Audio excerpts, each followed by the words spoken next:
Well, I'm sorry, but I know other writers are nice and fun too, but I think crime writers together, we have the most fun.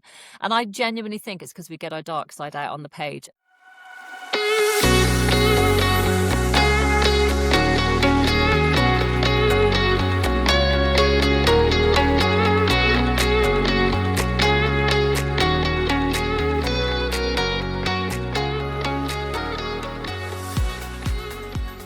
Hello, welcome to Beneath the Page, the podcast about books and the writers behind them. I'm Sophie Beal. And I'm Steve Couch. And we're joined today by a guest who has worn many hats in her career. She's a former news reporter for GMTV. She's currently a presenter on QVC television. And she's also a best-selling and award-winning author of psychological thrillers. Jackie Kabler, welcome to Beneath the Page. Thank you so much for having me. It's lovely to be here. Well, it's lovely to have you. As Steve mentioned, you've had a successful career as a journalist, a broadcast journalist. What were the best bits of that? Oh my goodness, I did it for 20 years. There are lots of amazing bits. I think probably the last few years were the best because I traveled a lot. And I always felt like it was getting a front seat to some of the biggest events in history. You know, during my journalism career, I covered major stories around the world, like the Asian tsunami. I covered famine in Ethiopia. I covered President Clinton's impeachment trial in Washington. I covered some major crime stories, which then became, very helpful in my later career. And yeah, I think covering these massive stories, I got to go to an Olympics, the Athens Olympics. I covered that for GMTV.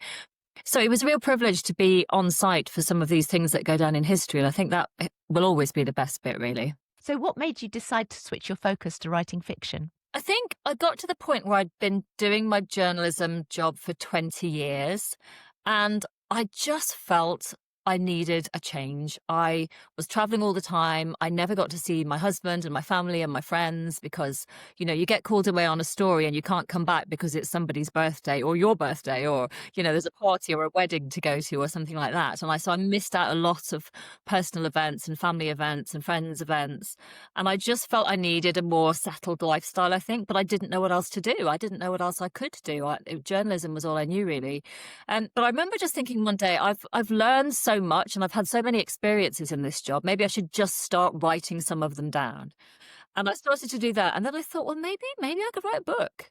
So I tried and it took me a while and many, many, many rejections. My first book was terrible, but eventually I kind of had a little bit of success and it kind of took off from there.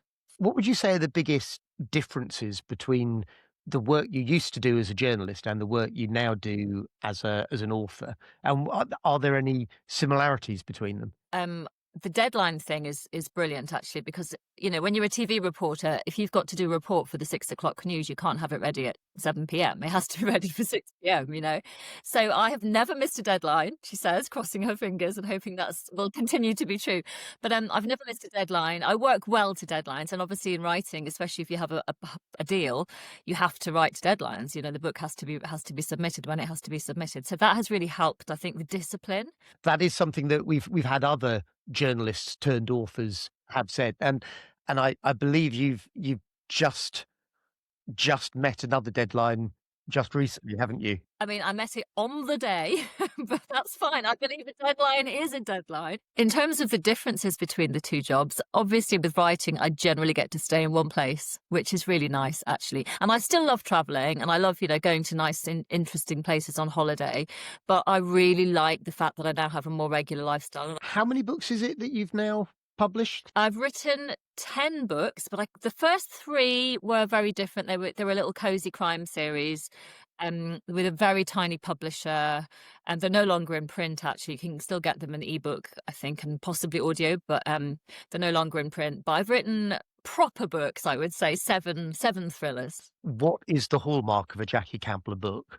What can readers expect if they pick up one of those 7? It's hard to say yourself, but from what people say, it's usually twisty and page turning. That's what people say. They're my 2 favorite things that people say. People say awful things too. No, but people generally say that it's like, oh, just one more chapter. And I am fond of crafting a twist that hopefully people don't see coming. So that's kind of my thing, really. Yes, and you've got, I would say, probably 3 unreliable narrators in the revenge plot. What's the appeal of those? I have never really written unreliable narrators to that extent before, and I just fancied giving it a go. And I thought, if you're going to go unreliable narrator, why not just have all your main characters being unreliable and not just one of them? If you're going to go for it, just go for it. Go big or go home. For a writer, the fun of that is that you can kind of make them do anything, because they don't have to be sticking to the script in many ways. They can kind of do anything. And that's really fun to write. Bad characters are so much more fun to write than nice characters always. So I kind of enjoyed that none of them were particularly nice, although it was a risk. And my editor, I remember when she did the first round of edits, she said, you know what, they're all really, really nasty. So you've got to make at least one of them a bit nicer, because people aren't going to like them. So I tried to make one of my characters, Ella, who is the one who begins the book. I tried to make her a little bit more vulnerable and a bit nicer, but basically, yeah, I've written kind of 3 nasty women, which was fun. Now that's interesting. There's a question there that I was trying to work out the best place to slot it in, and with what you've just said, it feels like now is a good point. If you've written a book about basically 3 nasty women, is there any sense to which there's anything of you in those main characters? Now, that's an interesting question. I think there's a bit of me in Ella, who is, I stress, the slightly nicer character. I think it's fun to let your dark side come out, though, isn't it? I've always said about crime writers, when crime writers get together, we are the most fun people. I'm sorry, but I know other writers are nice and fun too, but I think crime writers together, we have the most fun. And I genuinely think it's because we get our dark side out on the page, and then we're free to just be nice, relaxed, happy people. The book starts with Ella. Ella turns up at her work on a Monday morning. She left on Friday and everything was fine. She turns up on Monday morning and her workplace has essentially vanished over the weekend. It's all locked up, closed down, empty. She can't get in. She can't get hold of her boss. She tries to deal with it herself. She doesn't want help. She doesn't ask for help for far too long. She ends up homeless and she still won't ask for help. She just tries to get things, sorted by herself. And I think I am a bit like that. I'm one of these people who just hates admitting that I'm not Superwoman and that I can't do everything myself. It's very much the show must go on. And actually, it's probably partly due to my job. I have seen colleagues literally on the floor in tears in their dressing rooms because awful things have happened. Somebody's just died, or one friend who had just been diagnosed with stage 4 cancer, and he went on air that night and you would never have known on television. And I think we're very much the show must go on. I did it myself. I had to read a half-hour news bulletin knowing that my sister had died because there was no one else there to do it, and I had to do it. And I've watched that bulletin back, and you would never, ever have known that something so awful had just happened. I've put that into Ella a bit. She's pretending it's fine, even though her life is basically falling apart. She does have a lot of resilience. You put her through the mill in the book. She keeps coming out of whatever latest setback is still with a lot of spirit and a lot of fight. They're nasty women, but there are actually 3 strong women. What was your inspiration? I usually get inspiration for my books from true crime podcasts or from news stories or, things like that. But this one, I literally turned up to my job on a Monday morning, and I was driving down the road towards the studios, and I was tired, and I'd had a long weekend, and I wasn't really feeling it. I love my job, I stress, but now and again you think, I don't feel like it today, And I remember just driving around the corner and thinking, imagine if I turned around this corner and it just wasn't there. The building was just gone, and it wasn't there, and I could just go home. And that's where it started. So weird. What a weird thing to think, but. And then I thought, well, imagine if that actually happened to someone, and they turned up at their work and they just couldn't get in, and it was gone, and everything was gone, and they couldn't get hold of anyone, and what would happen next? And that's where it started, just one of those random Monday morning thoughts, really. Your most recent book, the one we're talking about, is called The Revenge Plot, and given that that's the title, I don't feel I'm doing a massive plot spoiler here in saying that it's a book full of scheming and attempted revenge, and all 3 characters, to some extent, have got something to hide. All 3 of them think that they're owed something by another one, essentially. That's kind of what it is. So, and they all want that thing back, and they all don't care how dirty they have to play to get it, essentially. They think that's the only way they can get it is by playing dirty and kind of punishing each other to get what they want. So it was just, it's just fun to write stuff like that. I mean, I'm not like that in real life. I'm not a vengeful person at all, actually. I think if someone does me dirty or, whatever, I'm just like, I'm very much let them. Just let them do it. I'm better off without them in my life if that's how they want to behave. But that wouldn't make a good book. If nobody wanted revenge on anybody. It was just fun, it's fun to explore emotions that you don't particularly have yourself. Especially when they're negative emotions, I think. And I really enjoyed, bringing them to life and making them very, very vengeful people. Which goes back to what you were saying about crime writers being so much fun because they get all the darkness out in their fiction. We explore certainly lots of topics that most of us never encounter in real life, like, murder and blackmail and revenge and all of that sort of criminal behaviour.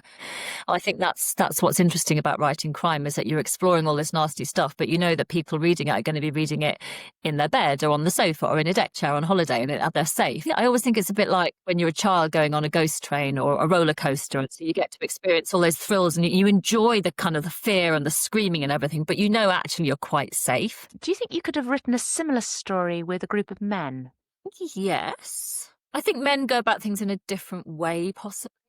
And I have written from a male point of view before.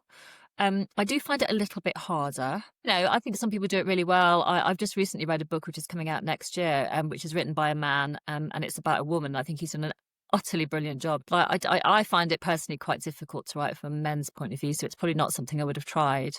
And I think it would have been a different book if it was three men. It would have been more violent, whereas my book isn't violent. It's more kind of sneaky.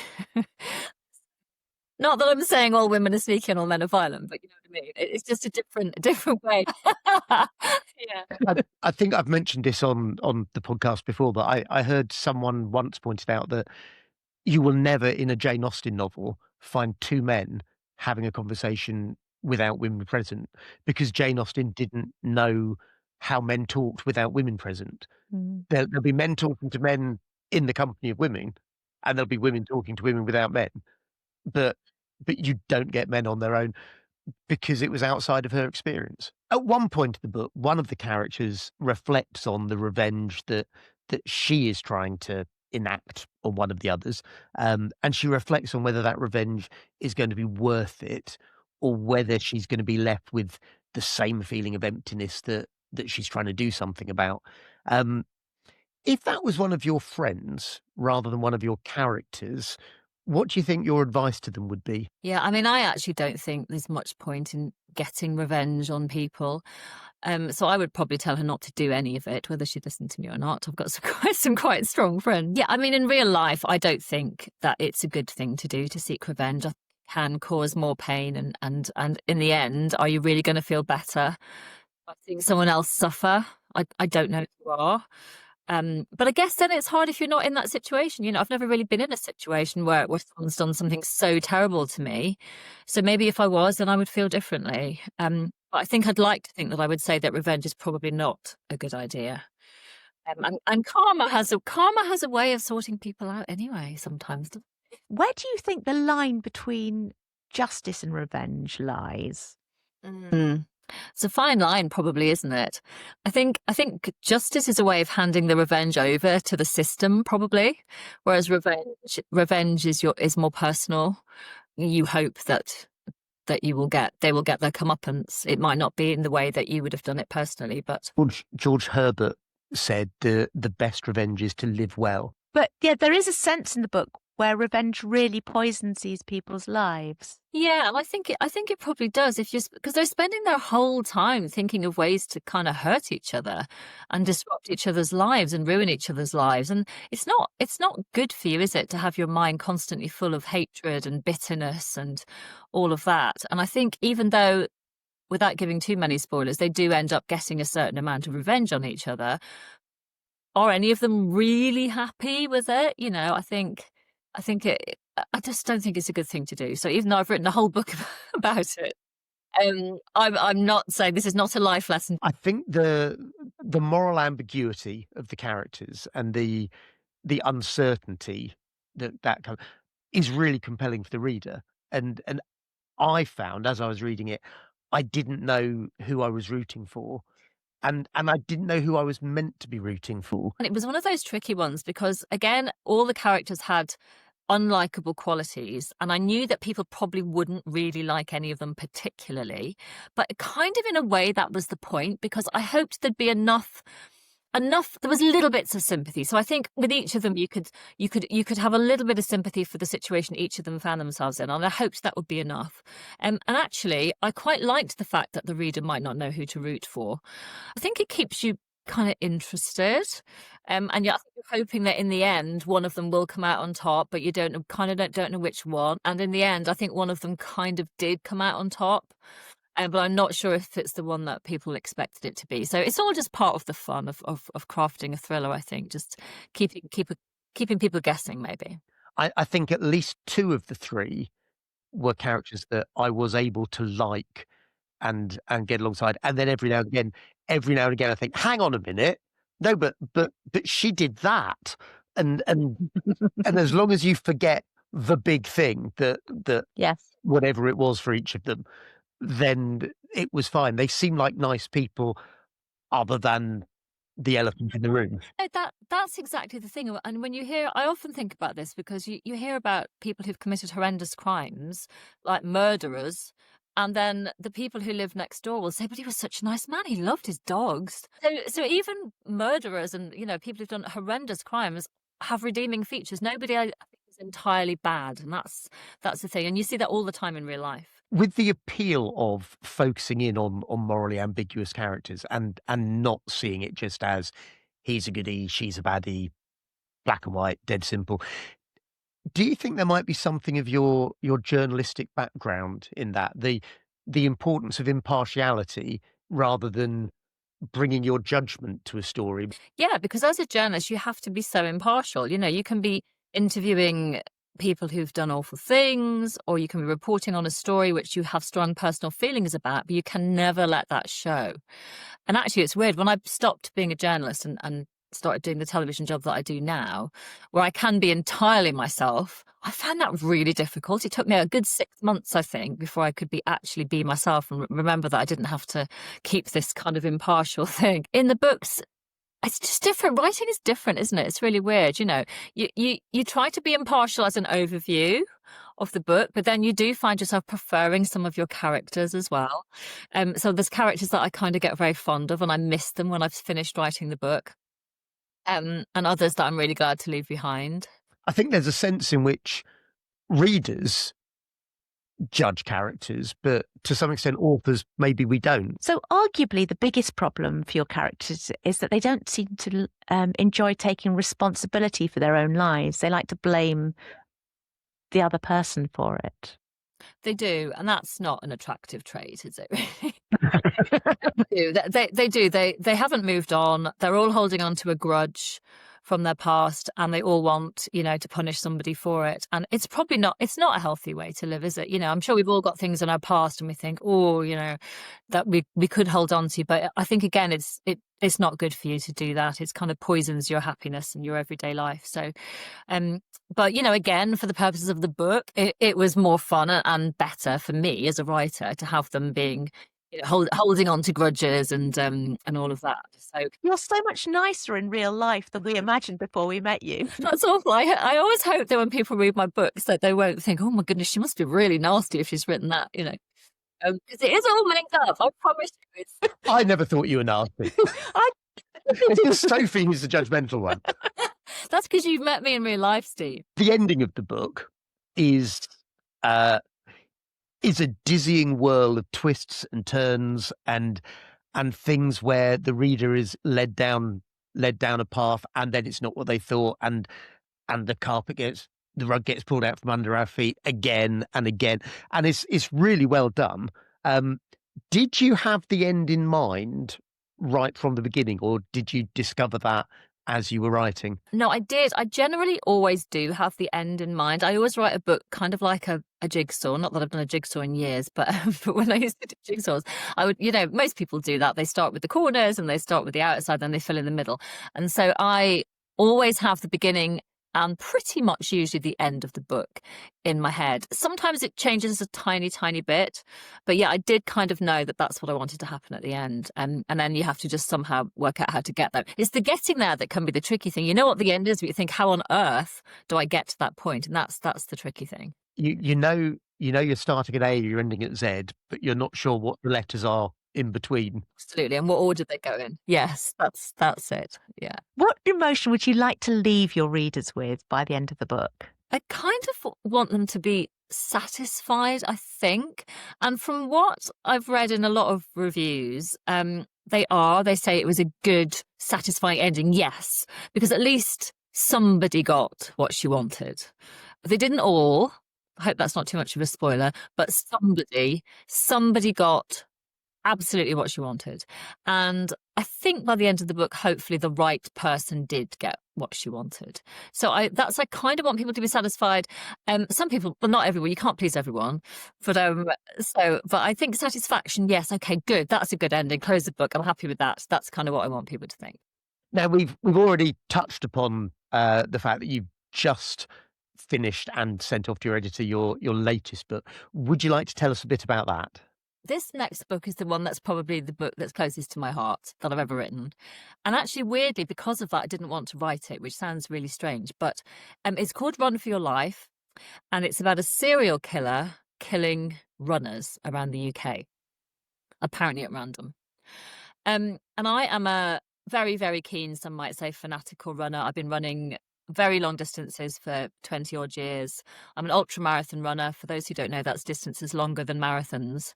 So they tend to start at 50 kilometers and go upwards. And I've done many ridiculous, very long runs. I've run for 24 hours several times nonstop. I've run 40 miles in 400-meter circles on a running track in 33-degree heat this year. Things like that, ridiculous long distance challenges. And so running is something that I'm incredibly passionate about. I cannot imagine my life without. I do it several times a week in all weathers, from 33-degree heat to snow. I don't care. And because of that, a few years ago, my editor suggested that I write a thriller based in the world of running. And initially I said no, because my thrillers tend to obviously involve murder. Most of them do. And tragically, around the world, many people, particularly women, get killed while they're out running. We hear about it all too often. And I just didn't want to make that into entertainment. And then I changed my mind and I came up with a plot that I feel works, and I wrote it, and I loved writing it so much. The biggest challenge was not to make it too nerdy, not too much detail about running, but hopefully I've put in enough detail that makes it interesting even for people who don't run. And it's a different editor now. She is not a runner at all, and I only submitted it a week and a half ago, but she has read it and she's just messaged me to say that she loved it. So that is a massive relief. One of you needs the expertise, and the other one to be a layman is absolutely. And when is that likely to be out? At the end of May 2026, that's coming out. Where can people find you online? I'm mostly just on Instagram. I'm on Instagram. My Instagram name is @official Jackie Kabler, which I always feel I have to qualify because it sounds like, oh, who does she think she is, being all official? But it's only because there was a fake profile. This has happened to me a few times. There's a fake Instagram profile when I joined Instagram a few years ago of someone pretending to be me for some bizarre reason, and they had taken @Jackie Kabler. Well, Jackie, thank you so much for coming on the podcast. It's been lovely chatting with you and hearing all about the books and your dark, twisted personality that you're trying to hide behind your characters. And thank you, everyone who's been watching this. Thank you for continuing to support this podcast. Please do like, subscribe, give comments, tell your friends, put out adverts in the national press, whatever you want to do to drive people towards the podcast, then please do, because we'd love more people to get to discover more books and more authors like Jackie. So thanks once again, Jackie, and thank you everyone for watching. Goodbye.